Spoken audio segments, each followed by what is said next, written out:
I need my inhaler. I need my inhaler. Rachel Weisz is playing a lesbian on screen once again. Thank you. Thank you, Christians. It's another win for the lesbians. Rachel Weisz is like obsessed with feminist lesbian productions these days. That is her own personal brand of heroin.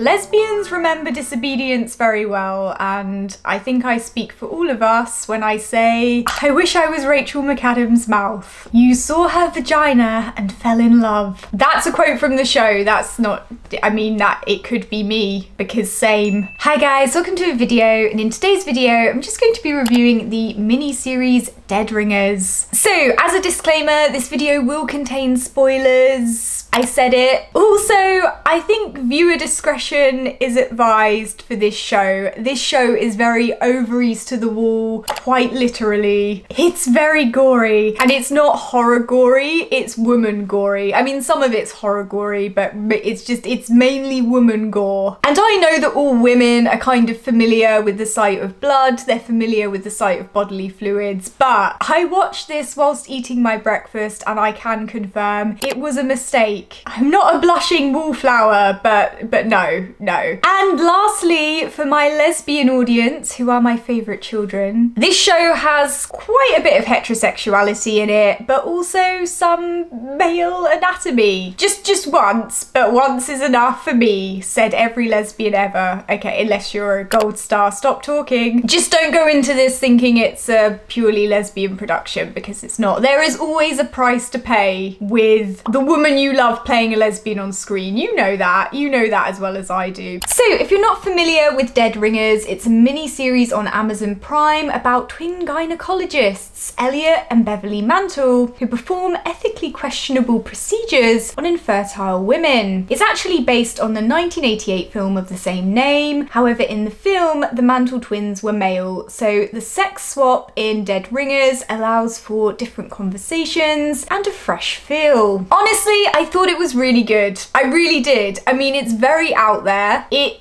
visually displays womanhood in a way that we don't often see on screen. I mean, there's blood, there's bodily fluid, there's miscarriages, there's giving birth, and none of it sugar-coated. I mean, as depressing and as horrifying as it is to see in some places, it's also refreshing to see a realistic portrayal of women's bodies on screen in that way, particularly through a female lens. The show shows women's bodies as they are, and ironically, despite, you know, the narrative very much being around reproduction, the bodies were desexualized, and I think that's what's kind of refreshing about this show as well. The cinematography is also very thoughtful, and the show is quite experimental in places, which, if nothing else, keeps it interesting. I especially found the scene in episode 5 where a woman was giving a very powerful speech about an enslaved 17-year-old girl particularly engaging. It felt to me as though I was watching theatre, and I like how they integrated that into the show. Rachel Weisz also does such an incredible job in this. You really believe that you're watching two different people, and she really has to go through the whole spectrum of emotions in this mini-series, and she does it twice over. I wouldn't say historically I've been blown away by her acting, but I really do feel like she gave an incredible performance in this mini-series. Like, I mean, I was impressed. There's also a lot of commentary in Dead Ringers, particularly about capitalism and the way that it affects the medical field, the way women, especially black women, are let down in healthcare, and there's also commentary on things such as surrogacy and so on. I think for the most part, the writing in this mini-series is incredibly intelligent, and the monologues in it are delivered by very talented actors. So even if some of the commentary isn't exactly integrated in the most organic way, it's still interesting. I mean, it definitely comes in hot with the feminist speeches, the feminist takes, which I very much enjoyed. I did. But I kind of love that it just didn't give a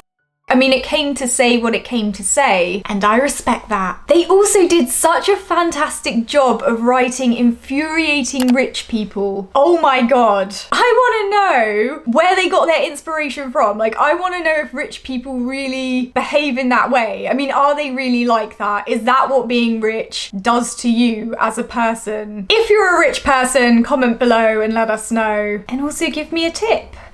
Mummy. And on that note, moving on to the lesbianism. There was a lot more lesbianism in this than I initially expected. I honestly thought we would get crumbs. I thought whatever it was wouldn't be an integral part of the story. Like maybe one of the twins has like a one-off fling. That's what I thought it would be. But it's a full love story and it's a little graphic in places, which I enjoyed for personal lesbian reasons. I especially enjoyed episodes 1 and 3, again for personal lesbian reasons, okay. Also enjoyed Rachel Weisz eating a lime, touching a lime, just general hand actions, and I enjoyed it. What more can I say as a woman?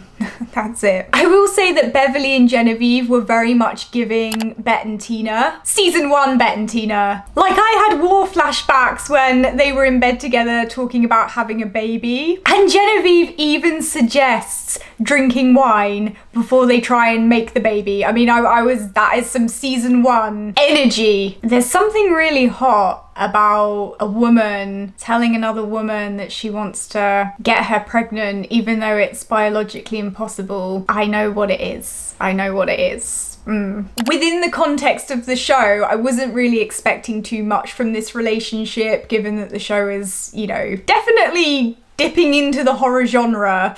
But like I said, I was pleasantly surprised, and I did think it was unrealistic that Genevieve walked out on Beverly just because she found out that Elliot had kissed her and Beverly had lied about it. Like, I know it was the lying. On the one hand, I get it, because it's like you'd be questioning if your entire relationship with this one person was split between 2 people. Like, I get it. But at the same time, would you really walk out on your pregnant girlfriend just because you'd kissed her sister? I don't know. I don't know. It's I don't know. In terms of the twins, they definitely played with the notion of incest between them. They did. But I never really felt like their relationship with one another was romantic. I felt like they just had this very deep bond between them that nobody else could really understand. And of course, they were highly codependent on one another. So it was a little weird, but did I low-key want them to smash? Yeah, I did. It's called honesty. It's called honesty. I quite liked how their relationship was ambiguous. I do not understand the ending whatsoever. I thought that both Beverly and Elliot had survived. I wasn't really sure. And then it was like, no, just Elliot has survived and she's now with Genevieve raising the twins. But at the same time, I felt like that twin was a little bit too calm to be Elliot. Like, I'm not really sure. And then I read a theory that Beverly did die, but she had attended a bereavement group before her death. And so the death was premeditated from quite early on. Please leave your theories down in the comment section below, because I do not know. I genuinely don't know what to make of that ending. I don't really have any criticisms for this mini-series. I don't. I felt like perhaps it was an episode too long. There were just parts which felt a bit filler, especially towards the end. But they did have a bit of a task making a movie into a mini-series. I mean, it's not easy to kind of find all this extra material to kind of pad out the time. And none of it was bad. It was just, I felt like some of the scenes I was watching were filler, as I say. I also didn't really fully understand Greta as a character. She felt a little bit out of place to me. I do understand there was a lot of artistic experimentation in this mini-series, and Greta may have tied into that. And I don't think her scenes were particularly bad. It just felt like she was a little bit out of place at times. Overall, I think this show is worth watching. It's incredibly unique, it's incredibly gritty, and it's incredibly bold. And and I really appreciate what they've done. And if you have a crush on Rachel Weisz, I mean, what are you waiting for? Because there's everything. There's everything for you in this series, no matter who you are. Okay guys, if you've seen Dead Ringers, let me know what you thought of it down in the comments section below. If you want to support lesbian content and women's voices, specifically this one, come and join the Sapphic Underground Club. Just come and join it. It's just a monthly tip for the content I put out. Or it can be a one-off tip, like I'm a peasant or a stripper. Take your pick. Peasant roleplay fantasy. Okay, don't forget to subscribe for instant disappointment, and I'll see you guys soon. Bye.